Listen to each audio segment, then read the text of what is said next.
जय श्री राम।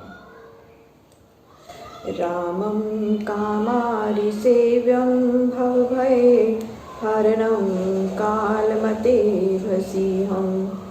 योगीन्द्रज्ञानगम्यं गुणनिधिमजितं निर्गुणं निर्विकारं मायातीतं सुरेशं खलवद निरतं ब्रह्मावृन्देकदेवं वन्दे कन्दावदातं सरसिजनयनं देवमुर्विश्वरूपं। जो कामदेव के शत्रु महादेव जी के सेवे हैं, जो आवागमन से मुक्ति देने वाले हैं, काल रूपी मत वाले हाथी के लिए सिंह रूप हैं, जो योगीश्वर हैं और ज्ञान द्वारा ही जानने योग्य हैं, गुणों के धाम अजय, गुणों से रहित निर्विकार, माया से परे, देवताओं के ईश्वर, दुष्टों की संहार करने वाले, ब्राह्मणों के पूज्य देवता, श्यामल वर्ण, जिनके नील कमल जैसे सुंदर नेत्र हैं और जो दिव्य रूप हैं, उन पृथ्वीपति देव रूप श्री रामचंद्र जी की मैं वंदना करता हूँ। शंखे द्वाभमतीव सुंदर तनुं शार्दूलचर्माम्बरं कालवयाल करालभूषं धर्मं गङ्गाशशाङ्कप्रियं काशीशं कलिकल्मषोभ शमनं कल्याणकल्पद्रुमं नौमिड्यं गिरिजापतिं गुणनिधिं कंदर्पहं शंकरं गुणनिधिं कंदर्पहं शंकरं। जो शंख और चंद्रमा के समान दीप्तिमान है, परम सुंदर शरीर वाले, व्याघ्र चरमधारी, काल के समान भयंकर सर्पों को भूषण के रूप में धारण करने वाले हैं, जिनकी गंगा और चंद्रमा से प्रीति है, उन काशी के स्वामी, कली कलुष समूह को नष्ट करने वाले, कल्याण रूपी कल्प वृक्ष, स्तुति करने योग्य पार्वती जी के स्वामी, गुणों के धाम कामधेनु। यो दत्ताति सतां शंभु है कैवल्यमपि दुर्लभं खालानां दण्डकृध्योऽसौ शंकरः शं तनोतु मे। जो सज्जनों को दुर्लभ मोक्ष के भी दाता और दुष्टों को दंड देने वाले हैं, वे शिव जी मेरा कल्याण करें। लव निमेश परमाणु जुग वर्ष कल्प सर चंड भजसि न मनते ही राम को कालु जासु को दंड। काल जिन श्री रामचंद्र जी का धनुष है, लव निमेश परमाणु वर्ष युग और कल्प प्रचंडवान है, हे मन तो उन श्री रामचंद्र जी को क्यों नहीं भजता। सचिव बोली प्रभु अस कहूँ सिंधु वचन सुनि राम करहु सेतु उतरे कटकु अब विलंब के ही काम। समुद्र का वचन सुनकर प्रभु श्री रामचंद्र जी ने अपने मंत्रियों को बुलाकर कहा कि विलंब का अब क्या काम है, पुल बनाओ और सेना उतरे। जामवंत कर जोरी कहे सुनो भानुकुल केतु नर चढ़ी भव सागर तरही नाथ नाम तव सेतु। तब जामवंत ने हाथ जोड़कर कहा कि हे सूर्य कुल के केतु श्री रामचंद्र जी, आपका नाम ही ऐसा सेतु है कि जिस पर चढ़कर मनुष्य भवसागर से पार हो जाते हैं। यह लघु जल्दी तरत कति बारा असमुनि पुनि कह पवन कुमारा प्रभु प्रताप बड़वा नल भारी सो शो प्रथम पयो निधि भारी। फिर इस छोटे समुद्र को पार करने में कितनी देर लगेगी। तब ऐसा सुनकर हनुमान जी ने कहा, ही प्रभु आपके प्रताप रूपी बड़वा नल ने तो पहले ही सागर के जल को सोख लिया था। तब रिपुनार रुदन जलधारा बरु बहोरी भयों तेहि खारा सुन अति उक्ति पवन सुत केरी हर्ष कपई रघुपति तनहेरी। आपके शत्रुओं के स्त्रियों की अश्रुधारा ने इसे फिर भर दिया, जिससे यह खारा हो गया। हनुमान जी की इस उक्ति को सुनकर सब बंदर श्री राम जी की ओर देखकर हर्षित हो गए। जामवंत बोले दो भाई, नल नील सब कथा सुनाई। राम प्रताप सुमरि मन माही, करूं सेतु प्रयास कछु नाही। तब जामवंत ने नल नील दोनों भाइयों को बुलाकर सब कथा कह सुनाई और कहा कि श्री राम जी के प्रताप को मन में स्मरण करके पुल बनाओ, कुछ श्रम नहीं है। बोल लिए कपि निकर बहोरी, सकल सुनो बिनती कछु मोरी। राम चरण पंकज उर्धर हूँ, कौतुक एक भालु कपि कर हूँ। फिर तो उन्होंने बानरों को बुलाकर कहा कि तुम मेरी कुछ विनती सुनो। श्री रामचंद्र जी के चरणों को हृदय में धारण करके तुम सब भालू बंदर एक खेल करो। धावहु मरकट बिकट बरो था, आनो बिटप गिरी के जूथा। सुनि कप भाल चली करी हुआ, जय रघुवीर प्रताप समूहा। तुम सब बंदरों के समूह दौड़ जाओ और वृक्ष तथा पर्वतों के समूह ले आओ। यह सुनकर बंदर और भालू हुंकारते हुए चले और श्री रामचंद्र जी के प्रताप की जय जयकार करने लगे। अति उतंग गिरिपादप लीलहि लेहि उठाई, आनि देहि नल नीलहि रचहि सेतु बनाई। तब बंदरगण बहुत ऊंचे ऊंचे वृक्षों और पर्वतों को लीलावत ही उठा कर ले आते और नल तथा नील को लाकर देते, जिससे वे पुल बनाने लगे। चहु दिसि कह सब बानर धावई, कंदुक इव नग कहीं धरि लावई। 14 योजन रचो प्रथम दिन, दूजे 20 रचो प्रमुदित मन। वानर चारों दिशाओं में जाते और गेंद के समान पर्वतों को उठा लाते। उन्होंने पहले दिन 14 योजन और दूसरे दिन प्रसन्न मन से 20 योजन सेतु की रचना की। तीजे दिन 21 बनायो, 22 चौथे दिवस सुहायो। पंचम दिन योजन 23, रचो नील नल प्रयाग हरीसा। तीसरे दिन 21 और चौथे दिन 22 योजन सुंदर पुल का निर्माण किया। पांचवें दिन 23 योजन बनाया। इस प्रकार बुद्धिमान नल नील वानरों ने 5 दिन में 100 योजन लंबा सेतु बनाया। पूर्ण भयो 7 योजन जब ही, आज्ञा दी रघुनंदन तब ही। अब कोई पर्वत मत लावो, जहाँ तहाँ तुरत ही पथरावो। जब पूरा 100 योजन इस पार से उस पार तक पुल बंध गया, तब श्री राम जी ने आज्ञा दी, अब कोई पर्वत मत लाओ, जहाँ तहाँ रख दो, विलंब मत करो। तीक्ष्ण शंख हिमालय भारी, लावत है हनुमान उपारी। वृंदावन ठीक पहुँचे जाई, तह प्रभु की आज्ञा सुनि पाई। जिस समय यह आज्ञा हुई उस समय महावीर हिमालय का भारी पर्वत उखाड़ कर ला रहे थे। जब वे वृंदावन के निकट आकर पहुंचे तो वहां यह प्रभु की आज्ञा सुनी आज्ञा हनुमान तब, तह गिरि धर्यो उतार। गिरि गोवर्धन विप्रतनु, धरि तब कहो उचारी। आज्ञा सुनते ही महावीर जी ने पर्वत उतार कर वहां रख दिया। तब गोवर्धन ने विप्र रूप धारण कहा कि आप तो मुझे श्री राम के निकट ले चलने की प्रतिज्ञा करके लाए थे। राम दरस इच्छा मन माही, त्यागो हमी उचित असनाही। महावीर सुनि प्रभु पह आए, ताके समाचार सब गाए। हमारे मन में श्री राम के दर्शन की इच्छा है, आप हमें अब त्यागते हो, यह उचित नहीं है। हनुमान जी यह सुनकर रामचंद्र जी के समीप आए और उनसे सब समाचार सुनाया। रघुपति कहो कहा तुम जाई, द्वापर अंत दरस दय आई। 7 दिवस कर पर तो ही धरियो, 3 लोक महिमा विस्तरी हूँ। श्री रामचंद्र जी ने कहा कि उससे जाकर कहो कि द्वापर के अंत में आकर दर्शन दूंगा। 7 दिन तक मैं उसे हाथ पर धारण करूंगा, तीनों लोकों में उसकी महिमा का विस्तार करूंगा। महावीर पुनित ही पर आए, प्रभु के सब संदेश सुनाए। सुन गोवर्धन हर्षित भारी, मगन प्रेम सुमरे अघहारी। यह सुनकर महावीर जी फिर उसके पास आए और प्रभु का सब संदेश सुनाया।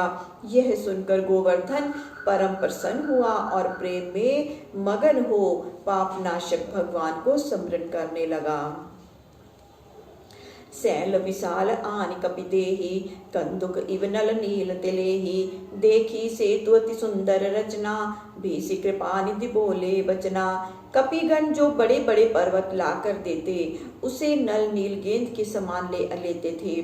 सेतु की इस प्रकार सुंदर रचना होते देखकर कृपालु श्री रामचंद्र जी हंसकर बोले, परम रम्य उत्तम यह धरणी, महिमा अमित जाय नहीं बरनी, करिहूँ यहाँ संबुथा पाना, मोरे हृदय परम कल्पना। यहाँ की भूमि तो बड़ी सुंदर है, जिसकी अमित महिमा कही नहीं जाती। इससे मेरे मन में यह महान संकल्प हो रहा है कि मैं यहाँ शिव जी की स्थापना करूं। सुन कपीस बहुदूत पठाए, मुनिवर सकल बोली ले आए, लिंग था विधिवत कर पूजा, शिव समान प्रिय मोहि न दूजा। यह सुनकर सुग्रीव ने दूतों को भेजा, जो मुनियों के समूह बुला लाए। तब शिवलिंग की स्थापना करके श्री रामचंद्र जी ने उनको विधिवत पूजा की और कहा कि मुझे शिव जी के समान कोई दूसरा प्रिय नहीं है। शिवद्रोही मम भक्त कहावा, सो नर सपने मुहि न पावा, शंकर विमुख भक्ति यह मोरी, सो नार की मूर्ति थोरी। मेरा सेवक कहलाकर भी जो शिव जी का द्रोही होगा, वह मनुष्य मुझे स्वप्न में भी नहीं पा सकता।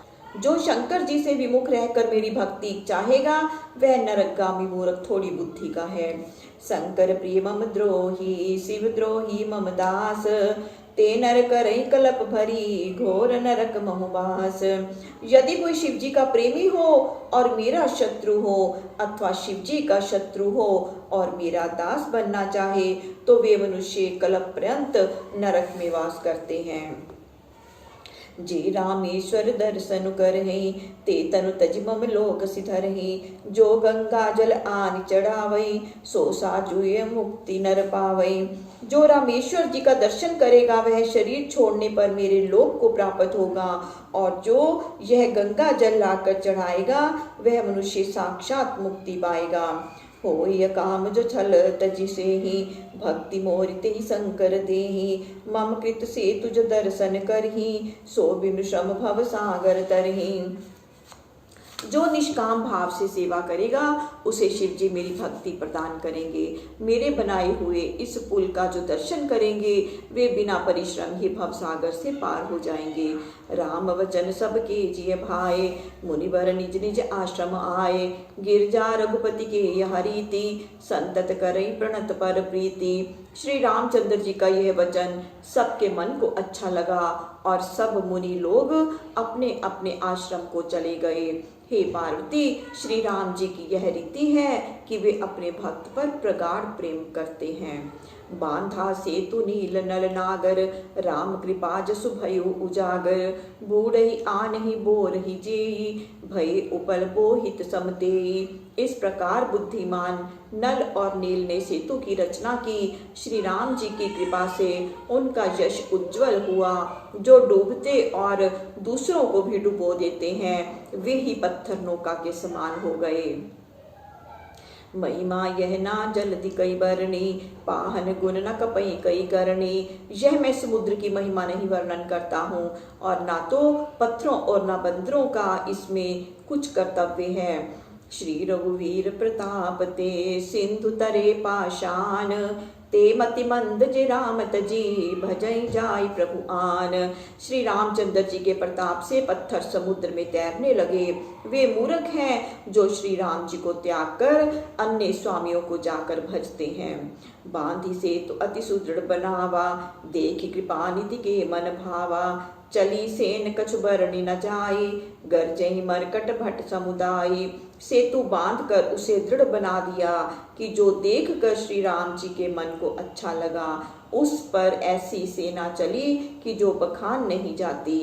वीर भालू और बंदर गर्जन कर रहे हैं। सेतु बंद डिग चढ़ी रघुराई, चितव कृपाल सिंधु बहुताई, देखन कहूँ प्रभु करुणा कंदा, प्रगट भये सब जल चर वृंदा। बंद के तट सेतु पर चढ़कर श्री रामचंद्र जी समुद्र का विस्तार देखने लगे। तब उन करुणा के धाम प्रभु को देखने के लिए सब जल चल वृंद जल के ऊपर आ गए। मकर नक्र नाना झस ब्याला, सतजो जन तन परम विशाला, ऐसे एक तीन जे खाही, एक के डरते बिटराही। नाना प्रकार के मगर, घड़ियाल, मछलियां और सरप जो बड़े ही विशाल थे, और उनमें ऐसे भी थे कि जो उनको पकड़ कर खा जाते। किसी किसी के डर से तो वे डर रहे थे। प्रभु ही बिलो कहीं डरे न टारे, मन हर्षित सब भय सुखारे, तिनकी ओट न देखई बारी, मगन भये हरि रूप निहारी। परंतु सभी मन से ऐसे हर्षित थे कि प्रभु को देखते हुए हटाने से भी नहीं हटते थे। उनके ओठ से जल नहीं दिखाई पड़ता था। सभी भगवान का स्वरूप देखकर मगन हो रहे थे। चला कटको प्रभु आए सुपाई, को कही सब कपिदल विपुलाई। उस समय चलती हुई सेना का कुछ वर्णन नहीं करते बनता, फिर बंदरों की बहुत अधिक सेना का बखान कौन करे। सेतु बंद भई भीर अति, कपिनभ पंथ उड़ाहे। अपर जल चरई ऊपर, चढ़ी चढ़ी पार ही जाए। सेतु बंद पर महान भीड़ हुई। बंदर आकाश मार्ग से उड़ने लगे और अन्य बंदर जलचर जीवों के ऊपर भी चढ़कर बिना परिश्रम ही पार जाने लगे। असको तुक बिलोक दो भाई, बीस चले कृपाल रघुराई। सेन सहित उतरे रघुवीरा, कहीं न जाए कपिजू थब बीरा। तब ऐसी लीला देखकर दोनों भाई हंसकर चले और सैनिकों सहित श्री राम जी उस पार जाकर उतरे। तब बंदरों के सेनापतियों की ऐसी भीड़ हुई कि कहीं नहीं जाते। सिंधु पार प्रभु डेरा केना, सकल कपई कहूँ आय सुदेना। खाऊ जाय फल मूल सुहाए, सुनत भालु कपि जह तह धाये। इस प्रकार जब समुद्र के पार जाकर प्रभु ने डेरा किया, तब बंदरों को आज्ञा दे दी कि अब तुम लोग जाकर सुहावने फल फूल खाओ। यह सुनते ही भालू बंदर यत्र तत्र दौड़ गए। सब तरु फरे राम हित लागे, ऋतु अरु कुरित काल गति त्यागी। खाई मधुर फल बिटप हलावई, लंका सन्मुख शिखर चलावई। उधर श्री राम जी के हितार्थ सभी वृक्ष ऋतु कुऋतु का विचार त्याग कर फल गए थे। बंदर मीठे फलों को खाकर वृक्ष हिलाते और लंका के सन्मुख पत्थर फेंकते थे। जय कहूँ फिरत निशाचर पावई, घेर सकल बहु नाच नचावई। दस नहीं काटी नासिका काना, कहीं प्रभु सुज सुदेहि तब जाना। जहाँ कहीं घूमते हुए राक्षस पाते, उन्हें घेर कर सब मिलकर नाच नचाते और दांतों से उनके नाक कान काटते और प्रभु श्री राम जी का यशोगान करते, तब उन्हें जाने देते थे। जिनकर नासा कान निपाता, तिन रावण कहीं सब बाता। सुनत श्रवण बारिधि बंधाना, दस मुख बोले उठा अकुलाना। जिनके नाक कान बानरों ने काट लिए थे, उन्होंने जाकर रावण से सब बातें कही। तब समुद्र में सेतु बंधन हुआ। यह सुनकर रावण व्याकुल होकर दसों मुखों से बोला, बांध्यो बन निधि नीर निधि, जलधि सिंधु बारिश। सत्य तो ए निधि कंपति, उधे पयो नदीस। तो क्या सचमुच वन निधि, नीर निधि, जलधि, सिंधु बारिश, तोय निधि, जलपति, उद्धि पयोधि, नदीश को बांध दिया। निज विकलता विचार बहोरी, भेसी गयो ग्रह करी भय भोरी। मंदोदरी सुन्यो प्रभु आए, को तु कहीं पाथो दिगंधायो। अपनी व्याकुलता को समझ फिर वह भय को भुलाकर मुस्कुराता हुआ रनिवास को चला। जब मंदोदरी ने सुना कि कौतुक में ही समुद्र को बंधवा कर प्रभु आ गए हैं, कर गई पतई भवन निज आनी, बोली परम मनोहर भानी। चरण नाई सिरु अंचलु रोपा, सुनो वचन पिए परिहरि कोपा। तो रावण का हाथ पकड़कर अपने भवन में ले जाकर परम मनोहर बानी से उसके चरणों पर सिर नवाकर आंचल पसार कर बोली, हे स्वामी, क्रोध छोड़कर मेरी बात सुनिए। नाथ पर की जीता ही सो, बुद्धि बल सकई जीति जाही सो। तुमी रघुपति अंतर कैसा, खलुख द्योत दिन करही जैसा। हे नाथ, उसी से बैर कीजिए कि जिससे बुद्धि और बल में जीत सके। आप में और श्री राम जी में तो ऐसा ही अंतर है जैसे जुगनू और सूर्य में होता है। अति बल मधु कैटभ जेहि मारे, महावीर तिथि सुत संघारे। जेहि बल बांधि सहज भुज मारा, सोई अवतरियो हरन मही भारा। जिन्होंने अत्यंत बलवान मधु कैटभ को मारा, महाबली तिथि के पुत्रों का संहार किया, राजा बलि को बांधा और सहस्त्र बाहु को मारा, वही पृथ्वी का भार हरण करने हेतु अवतार लिए हैं। तासे विरोध न की जई नाथा, काल करम जीव जाके हाथा। हे नाथ, उनसे शत्रुता न कीजिए कि जिनके हाथ में काल कर्म और जीव हैं। रामई सौंपी जानकी नाय कमल पद माथ, सुत कहु राज समर्पी बन जाय भजई रघुनाथ। श्री राम जी को जानकी को सौंप कर उनके कमलवत चरणों में सिर नवाइए, फिर पुत्र को राज्य देकर वन में जाकर श्री राम जी का भजन कीजिए। नाथ दीन दयाल रघुराई, बाघों सन्मुख गए न खाए, चाहे करन सो सब कर बीते, तुम सुर असुर चराचर जीते। हे नाथ, वे रघुनाथ दीन दयालु हैं, आपको जो करना था वे तो कर चुके। आपने सुर असुर सहित सब चराचर जीवों को जीत लिया है। संत कहीं असनीति दसानन, चौथे पन जाई नृप कानन, तासु भजन की जई तह भरता, जो करता पालक संहरता। हे रावण, संत ऐसी नीति कहते हैं कि राजा को चौथे पन में वन को जाना चाहिए। सो हे पतिदेव, वहां जाकर आप उनका भजन कीजिए, जो सबके कर्ता पालक और संहार करता है। सोई रघुवीर प्रणत अनुरागी, भजो नाथ ममता सब त्यागी, मुनि बर जतनु करई जेहि लागी, भूप राज तजि होई बिरागी। वे श्री राम जी अपने भक्तों पर प्रेम करने वाले हैं। हे नाथ, मोह मत छोड़कर उन्हें ही भजिए कि जिसके लिए मुनि लोग जतन करते और राजा राज्य त्याग कर विरागी हो रहते हैं। सोई कौशलाधीश रघुराया, आयो करण तो ही परदाया, जो पिए मानहु मोर सिखावन, सुज सुहोई तिहु पुर अति पावन। वही अवधपति श्री राम जी आप पर दया करने के लिए यहाँ आए हैं। हे प्रियतम, यदि आप मेरी यह शिक्षा मान लेंगे तो तीनों लोकों में आपका पवित्र यश फैलेगा। अस कही नयन नीर भरी, गही पद कंपित गात, नाथ भजऊ रघुनाथ ही, अचल होई अहि बात। ऐसा कहकर नेत्रों में जल भरकर कंपित शरीर हो मंदोदरी ने चरण पकड़कर कहा, हे नाथ, श्री राम जी के चरणों का भजन करें, इससे मेरा सुहाग बना रहेगा। तब रावण मय सुता उठाई, कहे लाग खल निज प्रभुताई, सुनते प्रिया वृथा भय माना, जग जोधा को मोहि समाना। तब वह दुष्ट रावण मंदोदरी को उठाकर अपनी बड़ाई करने लगा कि हे प्रिय सुन, तू व्यर्थ ही भय मानती है, मेरे समान संसार में कौन योद्धा है। वरन कुबेर पवन जम काला, भुजबल जितु सकल दिगपाला, देव दनुज नर सब बस मोरे, कवन हेतु उपजा भय तोरे। वरुण कुबेर वायुदेव यम और काल आदि सभी दिक्पालों को मैंने अपनी भुजाओं के बल से जीत लिया है।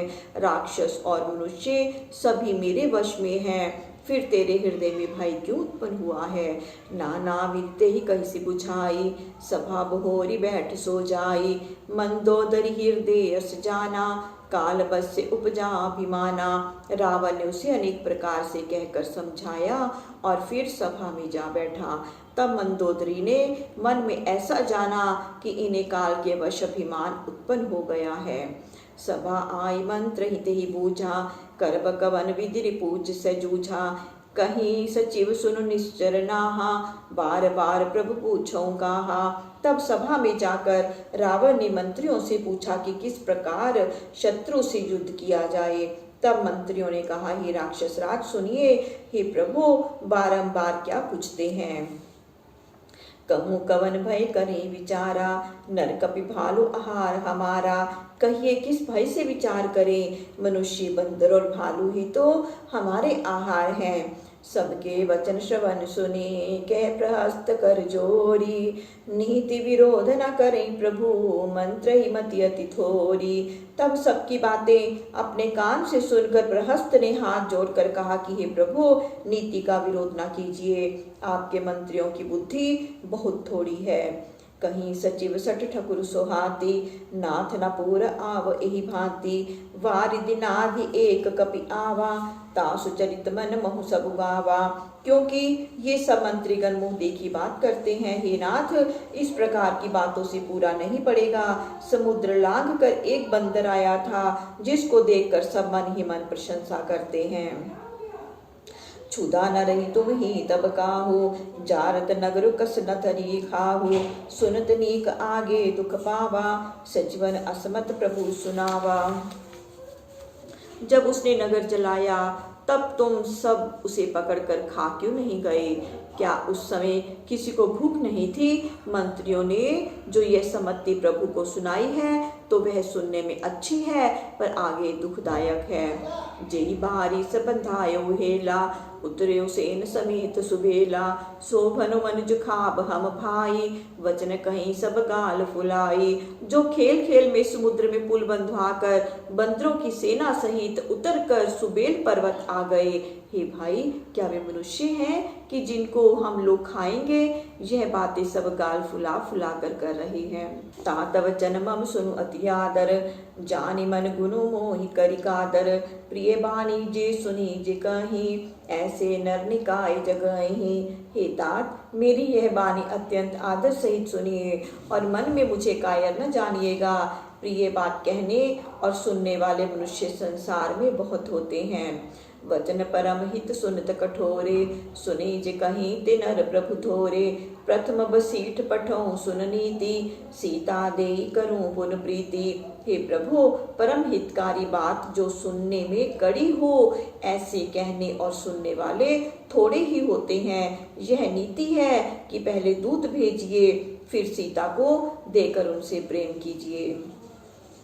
नारी पाई फिर जाई जो, तो न बढ़ाई रारी। नाहित सन्मुख समर मही, तात करई हठी मारी। यदि वे स्त्री को पाकर लौट जाएं तो शत्रुता न बढ़ाइए, और नहीं तो ही तात सामने समर भूमि में डटकर संग्राम कीजिए। यह मत जो मानो प्रभु मोरा, उभे प्रकार सुज सुजग तोरा। सुत सन कह 10 कंठ रिसाई, असीमति सटके ही तो ही सिखाई। हे प्रभु, यदि आप यह मेरी सलाह मानेंगे तो दोनों प्रकार से आपकी जगत में भलाई है। तब रावण ने क्रोध करके पुत्र से कहा कि रे शठ, ऐसी बुद्धि तुझे किसने सिखाई है? अबीते उरसन से होई, बेनु मोल सुत भयों घमोई। सुन पितु गिरा पुरुष अति घोरा, चला भवन कहीं वचन कठोरा। तेरे मन में अभी से शंका हो रही है, हे पुत्र, तू वेणु के वंश में घमोई हो गया। तब पिता की अत्यंत कठोर वाणी सुन प्रहस्त कड़ी बात कहकर घर को चला गया। हित मत तो ही न लागत कैसे, काल विबस कहूँ भीषज जैसे। संध्या समय जानि 10 सीसा, भवन चलो निरखत भुज बीसा। आपको हितकारी बातें ऐसी ही अच्छी नहीं लगती जैसे काल के वशवर्ती पुरुष को औषधि अच्छी नहीं लगती। संध्या का समय जानकर रावण बिसों भुजाओं को देखता हुआ घर को चला। लंका शिखर अपर आगारा, अति विचित्र तय होई अखारा। बैठ जाए ते मंदिर रावण, लागे किन्नर गुनगन गावन। लंका के शिखर पर रावण का सुंदर घर था। वहां एक विचित्र अखाड़े में नाच हो रहा था। उस मंदिर में जाकर रावण बैठा और किन्नर उसके गुणों का गान करने लगे। बाजे ताल पखावज वीणा, नृत्य करई अप्सरा प्रवीणा। ताल पुखावज और वीणा आदि बजाने लगे। नृत्य कला में प्रवीण अप्सराएं नाचने लगी। सुना सिर सत सरिस सो, संतत करें विलास। परम प्रबल रिपुशीस पर, तदपि सोच ना त्रास। रावण सर्वथा 100 इंद्रों के समान भोग विलास किया करता। यद्यपि उसके सिर पर महाप्रबल शत्रु चढ़ाया था तो भी उसके मन में कुछ भय नहीं था। यहाँ सुबेल सैल रघुवीरा, उतरे सेन सहित अति भीरा। शिखर एक उतंगति देखी, परम रम्य सम सब शुभ्र विशेषी। यहाँ राम जी सुबेल पर्वत पर भारी सेना के साथ उतरे और पर्वत का बहुत ऊंचा परम रमणीय समतल और विशेष स्वच्छ शिखर देखकर तह तरु किसले सुमन सुहाए। लक्ष्मण रच निज हाथ डसाए, तापर रुचिर मृदुल मृग छाला। तेई आसन आसीन कृपाला। वहां लक्ष्मण जी ने वृक्षों के कोमल पत्ते और फूल बिछा अपने हाथों से शैया तैयार कर मृगछाला बिछाई। उसी आसन पर दयालु श्री राम जी जाकर बैठे। प्रभुकृत शीस कपीस उछंगा, बाम दहीन दिशि चाप निशंगा। दुकर कमल सुधारत बाना, कैलंकेश मंत्र लगी काना। प्रभु का सिर सुग्रीव की गोद में था और बाईं ओर धनुष तथा दाईं ओर तरकस रखे हुए थे। वे कमल के समान दोनों हाथों से बाण सुधारते हैं। विभीषण कान से लगाकर सलाह कर रहे हैं। बड़भागी अंगद हनुमाना, चरण कमल चापत विधि नाना। प्रभु पाछे लक्ष्मण बीरासन, कट निशंक कर बाण सरासन। अंगद और हनुमान बड़े भाग्यशाली हैं कि जो अनेक प्रकार से प्रभु के पांव दबा रहे हैं। प्रभु के पीछे वीरासन में लक्ष्मण जी कमर में तरकस और हाथ में धनुष बाण लिए बैठे हैं। एहि विधि कृपा रूप गुण, धाम राम आसीन। धन्य ते नर एहि ध्यान जे, रहत सदा लय लीन। इस प्रकार से करुणाशील और गुणों के धाम श्री रामचंद्र जी आसीन हैं। वे नर धन्य हैं कि जो इस ध्यान में सर्वदा लवलीन रहते हैं। पूरब दिशा बिलो की प्रभु, देखा उदित मयंक। कहत सभी देखो शशि, मृगपति सरिस असंक।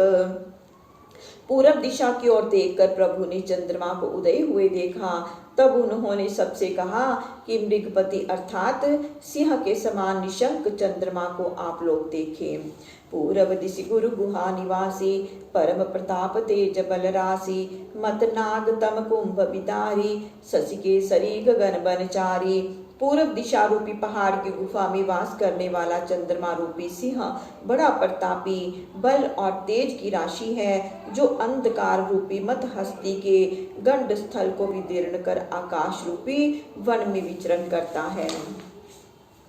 बिथुरे नभ मुक्ता हल तारा, निशि सुंदरी केर सिंगारा। कह प्रभु शशि महु में चकताई, कहूँ काह निज मति भाई। तारागण रूपी मोती बिखरे हैं, जो रात्रि रूपी स्त्री का श्रृंगार है। प्रभु ने कहा, हे भाई, चंद्रमा में जो यह कालिमा है वह क्या है? अपनी अपनी सम्मति से कहो। कह सुग्रीव सुनो रघुराई, शशि मोह प्रगट भूमि के छाई। मार्यो राहि शशि कह कोई, और मह परि श्यामता सोई। तब सुग्रीव ने कहा कि हे श्री राम जी सुनिए, इसमें भूमि की छाया प्रकट है। किसी ने कहा नहीं, जब राहु ने चंद्रमा को मारा था तब उसकी यह कालिमा उसके हृदय पर पड़ गई। को कह जब विदिरति मुख कीना, सार भाग शशि कर हरिलीना। छिद्र स्व प्रगट इंद्र उर्माही, तेहि मग देखई नभ परिछाही। किसी ने कहा कि विधाता ने जब रति का मुख बनाया तो चंद्रमा का सार अंश लिया, वही छिद्र चंद्रमा के हृदय में पड़ गया। उसी मार्ग से आकाश की परछाई दिखाई पड़ती है। प्रभु कह गर्ल बंधु शशि केरा, अति प्रिय निज उर दीन बसेरा। विष संजुत कर निकर पसारी, जारत विरहवंत नर नारी। प्रभु ने कहा कि विष चंद्रमा का भाई है, वह अति प्रिय होने से उसके हृदय में आ बसा है। इसी से चंद्रमा विष युक्त किरणों को फैलाकर वियोगी स्त्री पुरुषों को जलाता है। कह हनुमंत सुनो प्रभु, शशि तुम्हार प्रिय दास। तब मूरति विदु उर्वसती, होई श्यामता भास। हनुमान जी ने कहा कि हे प्रभु सुनिए, चंद्रमा आपका प्रिय दास है, इससे आपकी सांवली मूर्ति उसके हृदय में बसती है, वही यह श्यामता है। जय श्री राम। प्रभु श्री राम सबका मंगल करें, सबका कल्याण करें, सबको सुख और सबको स्वास्थ्य प्रदान करें। जय श्री राम।